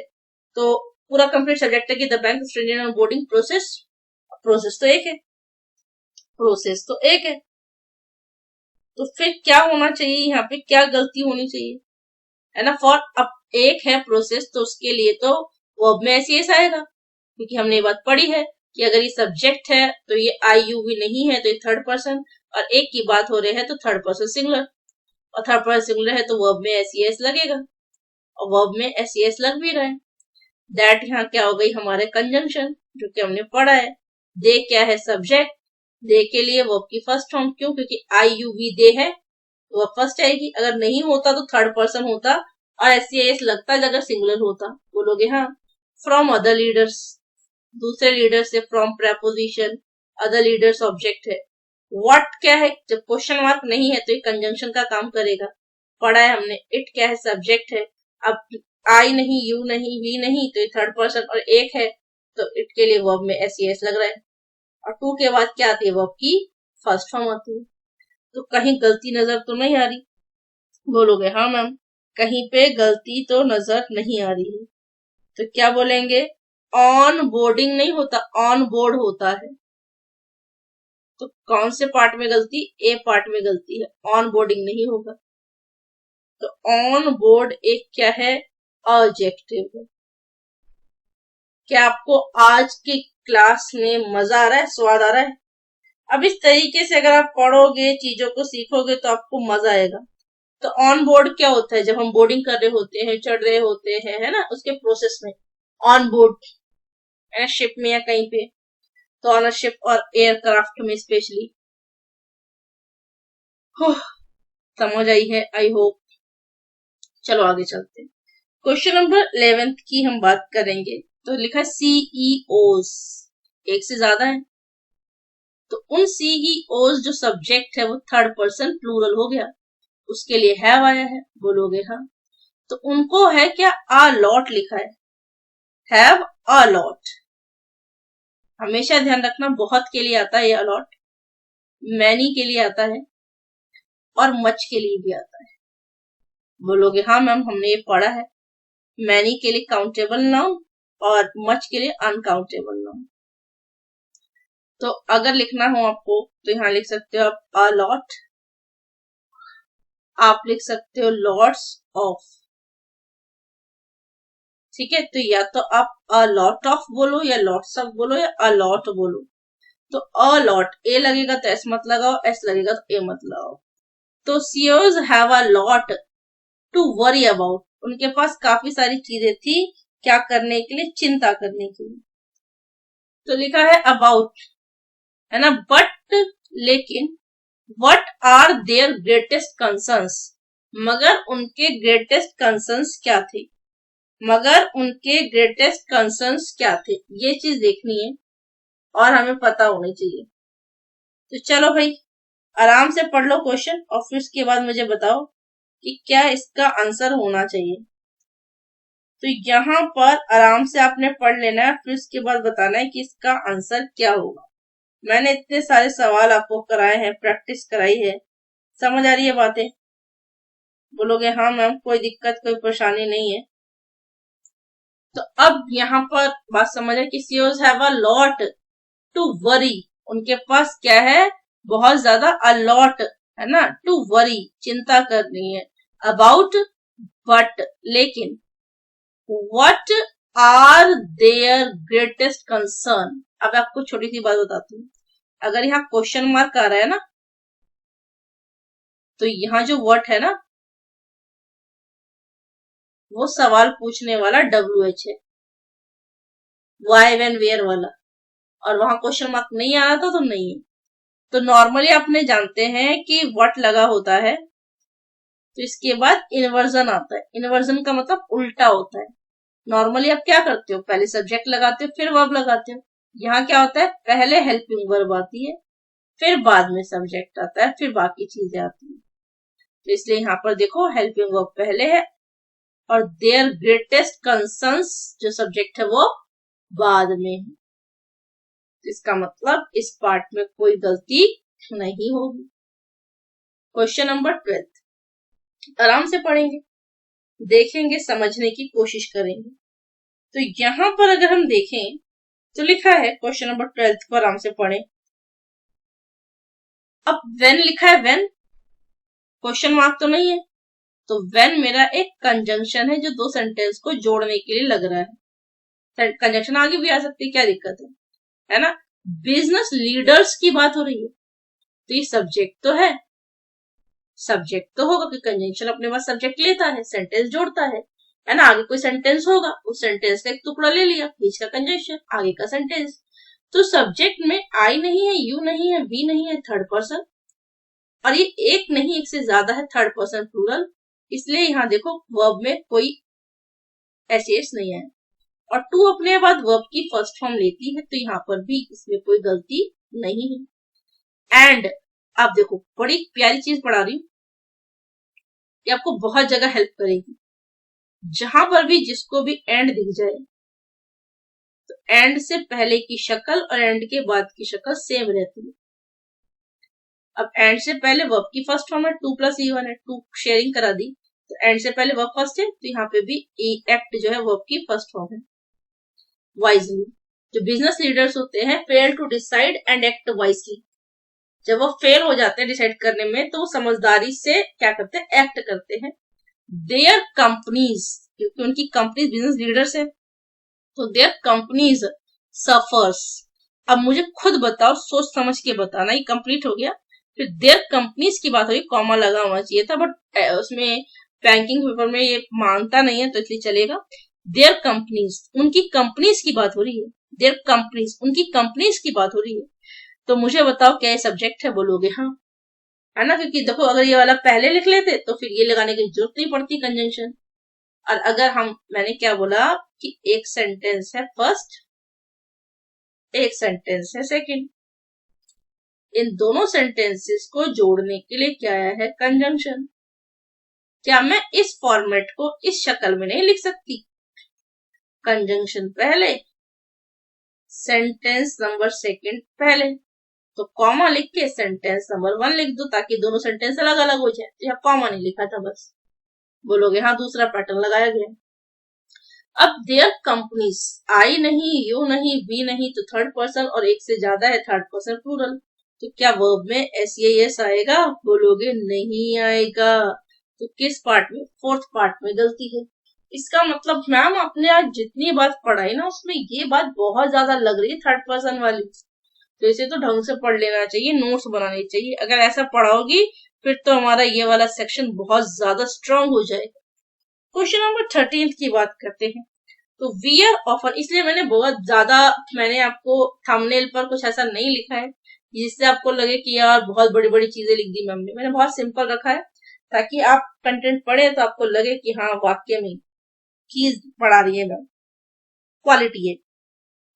तो लिखा है वी आर ऑफन ब्लाइंडली, है ना, to the many forces that create and sustain our behaviours. तो हम आप उनके भरोसा करते हैं कि वो क्रिएट करेंगी, है ना, सस्टेन करेंगी बिहेवियर्स। अब यहाँ पर सबसे इंपॉर्टेंट चीज, तो वी आर ऑफन, वी क्या है? सब्जेक्ट है, थर्ड पर्सन प्लूरल है, ठीक है जी। I you we third person we आ रहा है, ऐसे तो नहीं लगेगा, आर लिखा है। ऑफन समटाइम्स होता है ना, एडवर्ब ऑफ फ्रीक्वेंसी है, एडवर्ब ऑफ फ्रीक्वेंसी है। अभी हमने एक बात पढ़ी थी, मैं आपको दोबारा से पढ़ा दूं। पहले तो एडवर्ब ऑफ फ्रीक्वेंसी बताऊं। एडवर्ब ऑफ फ्रीक्वेंसी मतलब how many times, adverb of frequency मतलब हाउ मेनी टाइम्स। जैसे कि मैंने बोला सेल्डम, मैंने बोला नेवर, मैंने बोला नो, मैंने बोला नथिंग, मैंने बोला हार्डली, ना के बराबर, मैंने बोला ऑफन, मैंने बोला आपसे ऑलवेज, हमेशा, कभी कभी, ना के बराबर, रेयरली, स्केर्सली। ये एडवर्ब ऑफ फ्रीक्वेंसी होती है हाउ मेनी टाइम्स। तो वी आर ऑफन, हम ज्यादातर क्या करते हैं ब्लाइंड। जब एडवर्ब आता है, तो अभी थोड़ी देर पहले पढ़ाया था कि एडवर्ब जो है अपने साथ एडजेक्टिव लेता है, ये दोस्ती है दोनों की। यहाँ ब्लाइंडली नहीं, क्या होना चाहिए था? ब्लाइंड होना चाहिए था, एडजेक्टिव लगना चाहिए था, जबकि एडवर्ब दे दिया। तो किस पार्ट में गलती हो गई? फर्स्ट पार्ट में। अब मैनी लिखा है, मैनी के बाद फोर्सेस आएगा, मैनी प्लूरल काउंटेबल नाउन लेता है। दैट लिखा है, कंजंक्शन है, क्रिएट एंड सस्टेन दोनों नाउन आ रहे हैं। दैट के बाद नाउन पढ़ा था ना हमने, singular countable noun, these that, और आवर बिहेवियर्स पॉजेसिव एडजेक्टिव है, नाउन है, कोई गलती थी नहीं। क्वेश्चन नंबर 14 की बात करें तो लिखा है मेडिक्लेम पॉलिसीज यूजुअली रीइंबर्स कर देती है। बहुत अच्छा वर्ड है, रीइंबर्स का मतलब रीपे कर देती है, रिटर्न कर देती है, वापस कर देती है। तो हमने लिखा रीइंबर्स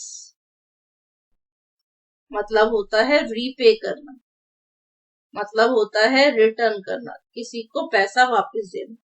तो जो मेडिक्लेम पॉलिसीज हैं, सब्जेक्ट आ गया, यूजुअली एलवाई है, ये एडवर्ब ऑफ फ्रीक्वेंसी है। बोलोगे हाँ कोई दिक्कत कोई परेशानी नहीं। और रीइंबर्स करती हैं, एडजेक्टिव है ना, कि क्या certain medical expenses and not the out of pocket expenses. Out of pocket expenses को नहीं, मेडिकल एक्सपेंसेस को करती है रीइंबर्स। तो 14th में क्या गलती होनी चाहिए ये हमें बताना है। अब एक बात बताओ, हमने पढ़ा था एंड तो तब आता है जब दोनों जगह बातें सेम हो, बट यहाँ एक तरफ पॉजिटिव बात हो रही है और एक तरफ नेगेटिव बात हो रही है, यहाँ पॉजिटिव है negative.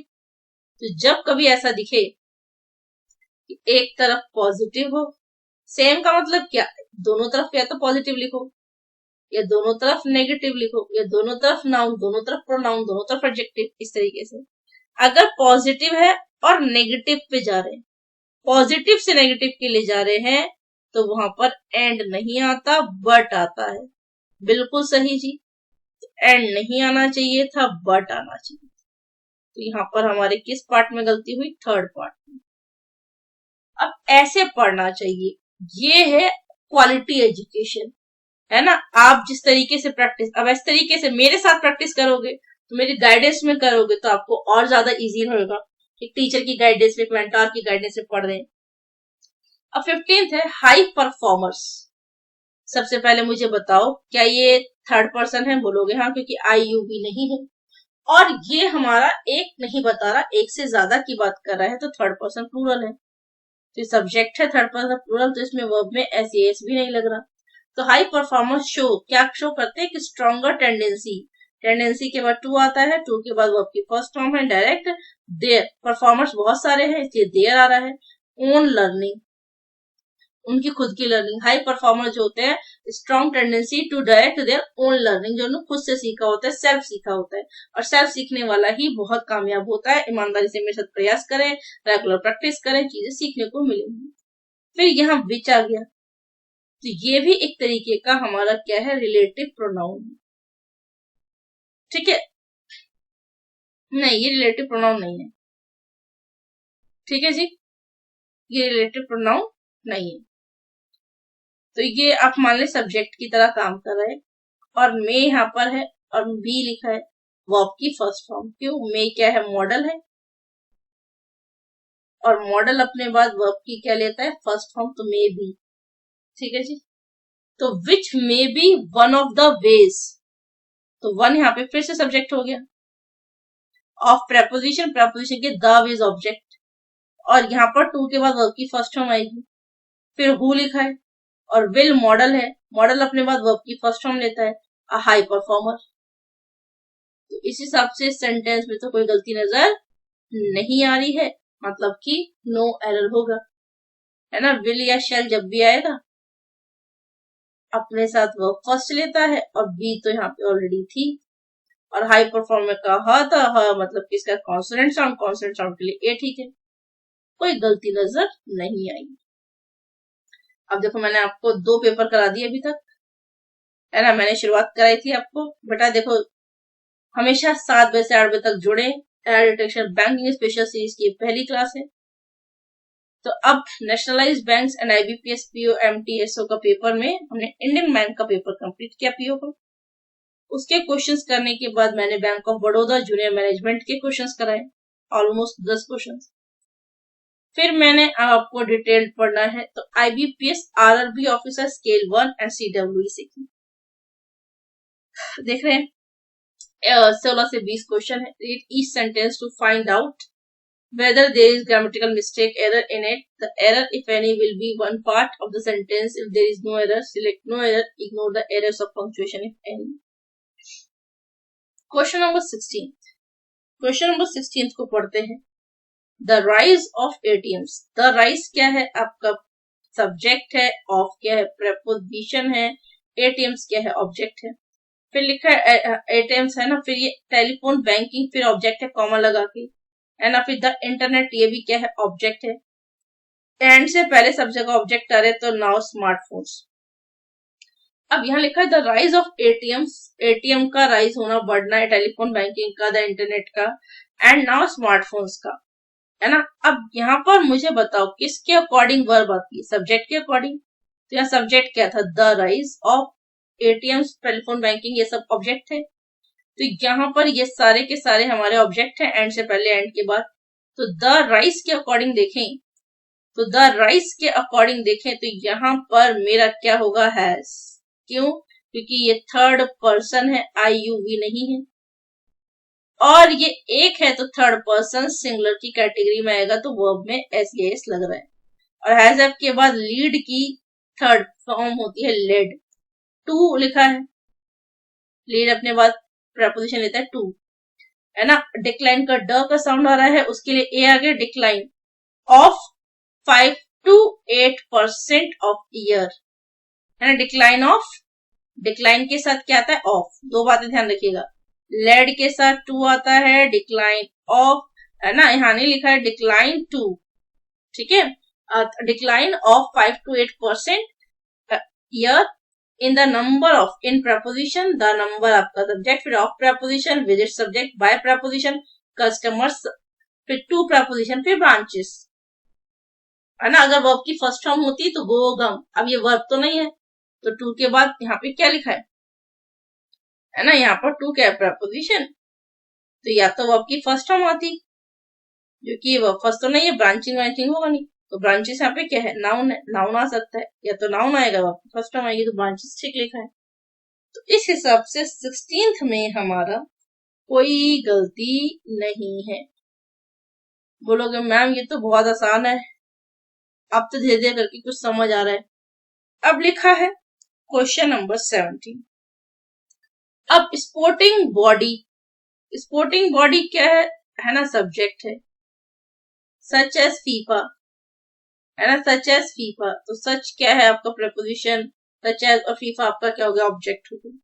Should be run transparently, should है, मॉडल अपने बाद वर्ब की फर्स्ट फॉर्म लेता है ना, बी है, बी के बाद यहाँ पे वर्ब की थर्ड फॉर्म है, या तो मॉडल के साथ वर्ब की फर्स्ट फॉर्म आती है, या फिर पैसिव वॉइस जब बनाते हैं तो modal plus be plus verb third, जहां बी प्लस वर्ब थर्ड दिख जाए समझ लेना वो पैसिव वॉइस होता है। क्या क्या?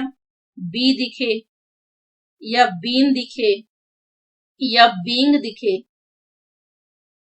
या आपको इज एम आर दिखे, या आपको वॉज वर दिखे,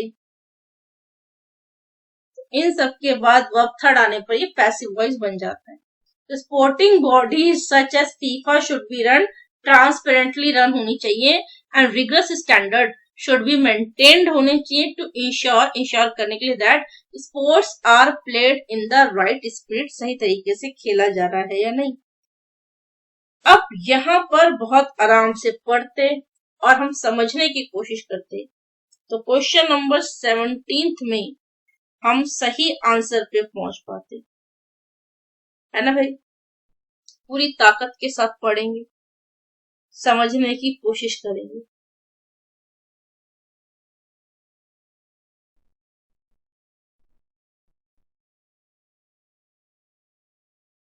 अब मुझे बताओ, खुद से सोचो, काफी सारी स्पोर्टिंग बॉडीज होती हैं जो स्पोर्ट्स खेलते हैं, काफी सारे ग्रुप्स होते हैं, काफी सारे खेल होते हैं फीफा में। बोलोगे हाँ मैम, तो ये लॉजिकली अगर सोचो, फीफा की अगर बात कर रहा है जो एक से ज्यादा होते हैं, तो स्पोर्टिंग बॉडी नहीं होगा। सब में फेयर गेम कब होगा? जब बहुत सारी होंगी वहां पे, तो स्पोर्टिंग बॉडीज एक से ज्यादा। फीफा देखा मैंने तो भाई एक से ज्यादा ग्रुपिंग की बात होगी, बहुत सारे लोग होंगे ना वहां पे, बहुत सारे खेल होंगे डिफरेंट डिफरेंट। बात समझ आई है? आई होप कि आपको समझ आ रहा हो, चीजें क्लियर हो रही हो। अगर आपको सच में चीजें पसंद आ रही हैं तो मेरी आप सभी से एक छोटी सी रिक्वेस्ट है कि आप सभी चैनल को सब्सक्राइब करें, और पसंद आया है तो लाइक कीजिएगा। तो इसमें भाई काफी सारे, जो federation international D football association होता है, इसमें बहुत सी चीजें होती है ना भाई, फुटबॉल, बीच स्क्वायर, फुटसल, तो अलग अलग तरीके की चीजें, तो इसलिए हमने वहां पे स्पोर्टिंग बॉडीज लिखा है। तो 18th देखते हैं भाई, 18th में क्या होगा। सबसे पहले लिखा है 18th में, यहाँ पे है, owing to the frequent fluctuations in the electricity, owing के बाद टू आता है ना, owing के बाद हमेशा ध्यान रखिएगा क्या आता है? टू आता है। तो owing to हमेशा लिखेंगे, owing to का मतलब होता है बिकॉज ऑफ, नहीं पता तो लिख लो। owing to का मतलब होता है बिकॉज ऑफ, के कारण।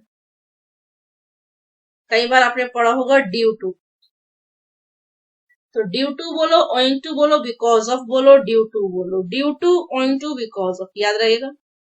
तो लिखा है प्रपोजिशन, फिर हमारा द फ्रीक्वेंट फ्लक्चुएशंस, ये ऑब्जेक्ट हो गया, फिर इन पे से प्रपोजिशन हो गया इलेक्ट्रिसिटी, फिर से ऑब्जेक्ट हो गया। इलेक्ट्रिसिटी फिर बिजनेस, फिर हमारा यहाँ पे ये इलेक्ट्रिसिटी बिजनेस, फिर इन प्रपोजिशन, फिर अफ्रीका, फिर से हमारा ऑब्जेक्ट हो गया। तो 18th में मुझे बताना है गलती क्या होगी।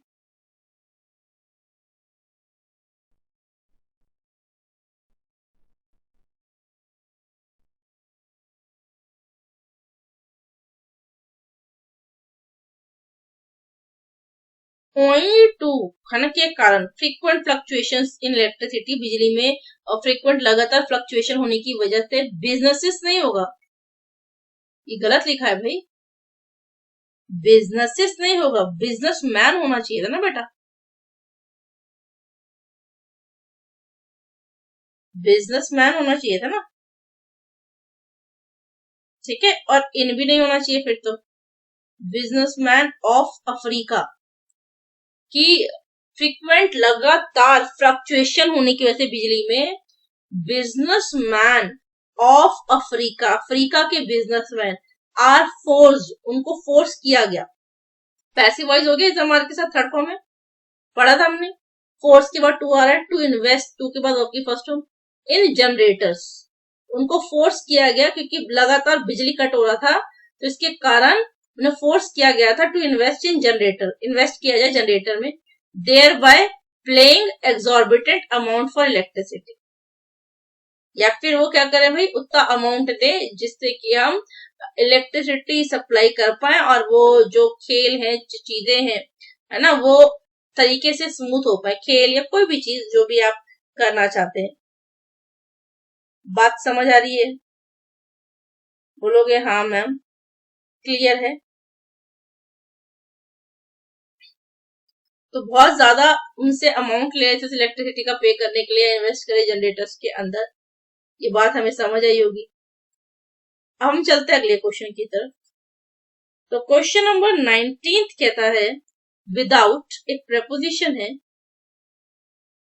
और प्रपोजिशन अपने बाद ऑब्जेक्ट ले रही है अ रिडक्शन, इन फिर से प्रपोजिशन है, इंपोर्ट्स फिर से ऑब्जेक्ट होता है, फिर लिखा है द डिक्लाइन है ना आपका, और इन फिर से प्रपोजिशन है, ये सब्जेक्ट है द डिक्लाइन, और द इकोनॉमी आपका क्या हो गया, ऑब्जेक्ट हो गया, और द डिक्लाइन के लिए विल आया है, विल के बाद बी आया है, तो मॉडल के बाद वर्ब की फर्स्ट होगी, बी का थर्ड फॉर्म नजर नहीं आ रही। Even great though the central bank is positive that economy will recover by next year, कि अगले साल तक हो जाएगी, हुई नहीं है, अगले साल तक हो जाएगी।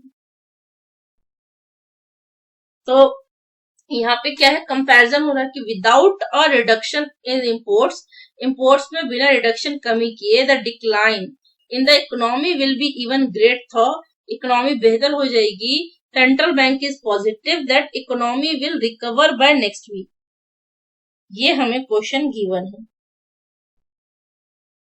तो हमें लिखना चाहिए था विल बी इवन ग्रेटर होना चाहिए ना कंपैरिजन करने के लिए,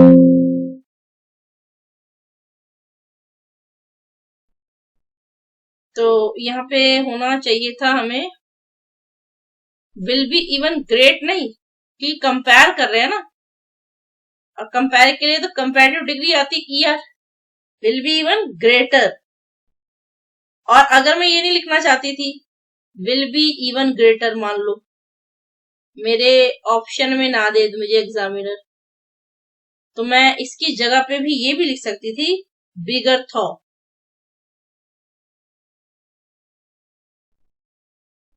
बिगर थॉ।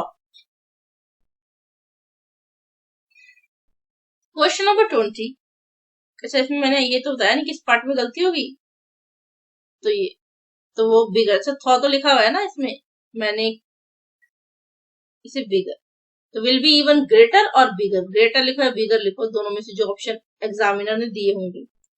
क्वेश्चन नंबर 20 आखिरी क्वेश्चन है आज की क्लास का, ठीक है जी।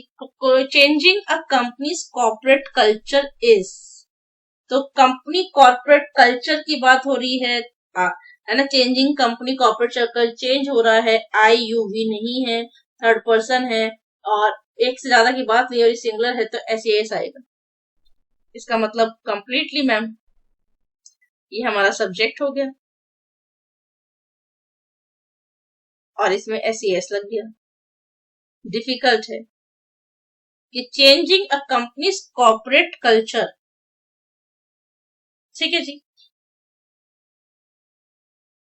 तो बट नॉट पॉसिबल, लेकिन पॉसिबल इम्पॉसिबल है, नॉट इम्पॉसिबल, अच्छा इम्पॉसिबल नहीं है कि चेंजिंग करना कंपनी के कॉर्पोरेट कल्चर को इज डिफिकल्ट, मुश्किल तो है मगर इम्पॉसिबल नहीं है, ठीक है। पॉजिटिव नेगेटिव होता है तो बट आता है, ठीक है। And introducing systems such as pay for performance will help a company grow, कि परफॉर्मेंस के बेस पे पे करेंगे तो कंपनी ग्रो भी करेगी और चेंजेस भी होंगे, बिल्कुल सही है।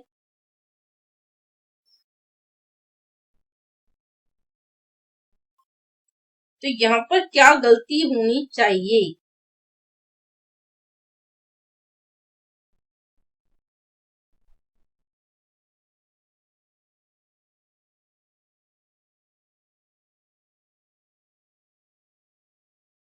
देखते हैं। मुझे तो क्वेश्चन नंबर 20 लग रहा है कि कोई ना कोई तो एरर होना होगा इसमें। आपके हिसाब से आपको क्या लगता है?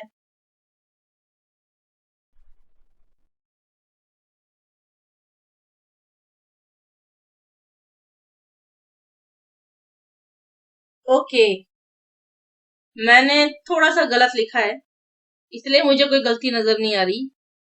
ये क्वेश्चन कुछ इस तरीके से था, एग्जाम का है, तो इंट्रोड्यूसिंग के बाद 2 दे रखा था, ठीक है जी। वैसे अगर 2 नहीं होता तो कोई गलती नहीं थी इसमें। देखो कि changing a companies corporate culture, corporate culture का जो कंपनी का कॉर्पोरेट का कल्चर है वो चेंज करना मुश्किल तो है लेकिन इम्पॉसिबल नहीं है। पॉजिटिव से नेगेटिव में बट, मतलब फर्स्ट पार्ट में भी गलती नहीं, सेकंड में एंड लिख दिया। इंट्रोड्यूसिंग सिस्टम, इंट्रोड्यूस करना सिस्टम को, सच एज पे फॉर परफॉर्मेंस, पे करना परफॉर्मेंस के लिए, विल हेल्प, और मॉडल के बाद वर्ब की फर्स्ट फॉर्म, है ना। अ कंपनी ग्रो करने मत करिए, कंपनी का क वाले साउंड में ए लगता है, तो इंट्रोड्यूस क्या 2 नहीं आना चाहिए था। इसका मतलब थर्ड पार्ट, अगर 2 दे रखा है तो वो गलत है और 2 नहीं दे रखा तो नो एरर। आई होप आपको आज की क्लास समझ आई होगी और आप सब जितने भी लोगों ने उन चीजों को देखा पढ़ा, मुझे जरूर बताइएगा फीडबैक कि आपको क्लास में क्या क्या समझ आया और क्या आप चाहते हैं कि ये सीरीज मैं कंटिन्यू करूं। तो हम इसमें IBPS को पूरा कवर करेंगे पहले, उसके बाद फिर हम SBI PO को पूरा कवर करेंगे, फिर RBI NABARD को पूरा करेंगे, फिर इंश्योरेंस के पेपर्स को पूरा करेंगे, बैंकिंग की पूरा कंप्लीट बैंकिंग स्पेशल ये वाली क्लास होने वाली है।